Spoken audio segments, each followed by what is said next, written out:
Senior রেসিডেন্টের counselling হয় এবং তার মধ্যে বেছে বেছে 3 জনকে, আমাকে, অনিকেত মাহাতো এবং আশফাকুল্লাহ নাইয়া, এই 3 জনকে আমাদের যে অ্যালটেড পোস্টিং সেটা হঠাৎ বদলে গিয়ে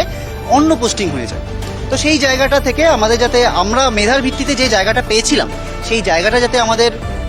সেই জায়গাতেই যাতে আমাদের অ্যালটমেন্ট হয়, সেই জায়গাটা রাখার জন্য আজকে আমরা হাইকোর্টে এসেছি। আইনি লড়াই তো আমরা লড়ছি, কিন্তু এইটাকে যারা এইভাবে দেখানোর চেষ্টা করছে আমরা গ্রামে যেতে চাই না বলে হাইকোর্টে এসেছি, তাদের জন্য দুঃসংবাদ যে আমরা হাইকোর্টে লড়াই তো করছি, কিন্তু আপনাদের এই কথাটা ভুল প্রমাণ করার জন্য আমরা কিন্তু আগামীকাল থেকে রিলিজ নেওয়া শুরু করব এবং আমার যে পোস্টিং গাজল স্টেট জেনারেল হসপিটাল এবং আশফাকের ক্ষেত্রে